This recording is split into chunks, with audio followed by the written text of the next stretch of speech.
நான் 4 வருஷமா கேட்டுட்டு இருக்கேன். இது எப்ப நான் கேட்கறது இன்னைக்கு பசி கேட்டுட்டு இருக்கேன். நீங்க எடுத்து அப்ரூவ் கேட்டுட்டு நான் உடனே கேட்பேன். நான் 4 வருஷமா கேட்டுட்டு இருக்கேன். நீ காசு சொல்ற ரைட் அவருடைய நான் வந்து 6 மாசம் ஆகுறாங்க. 4 மாசம் வரைக்கும் உடனே போய்கிட்டு இருக்கேன். என்ன பண்ண சொல்றீங்க? இல்ல சார் 99 நீங்க இன்ஸ்பெக்ஷன் கூட பண்ணுங்க. 99 வீடு ஆயிடுச்சு. ஏன் போட்டு எத்தனை வருஷமா சொல்லுங்க. அறிவாங்கலாம் நம்ம ஊர்ல குடிநீர், பாதாள சாக்கடை, குப்பை, லைட்டு. பாதாள சாக்கடை தண்ணி கூட பக்கத்து வீட்டுல வாங்கி குடிச்சுக்கலாம். இல்லைன்னா மாசம் 100 ரூபாய் கட்டி உடத்துல குடிச்சுக்கலாம். பாதாள சாக்கடை ஒரு வீட்டுக்கு எப்படி பாதாள போய் காலை வீட்டுக்கு போக முடியுமா? உடஞ்சு போயிட்டு நான் சொல்லிக்கிறீங்க. உடனே 4 வருஷம் 4 வருஷம் ஒரு கவுன்சிலர் கேட்டுக்கிட்டே செஞ்சு தர மாட்டீங்க. அப்ப எப்ப செஞ்சு தருவீங்க?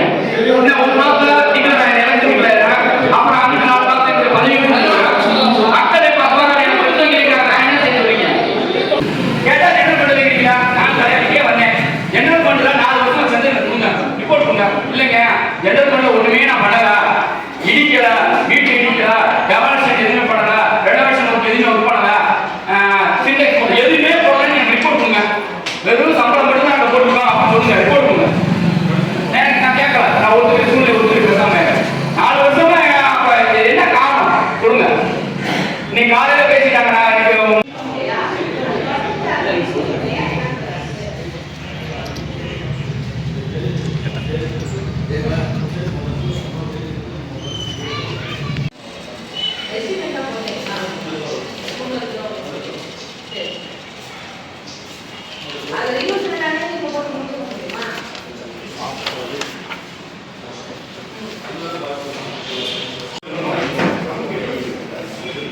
நான் எனக்கு பார்த்தீங்கன்னா தீர்மானம் பார்த்தீங்கன்னா ஒரே தீர்மானம் 2 பொருள் கொடுத்துருக்காங்க.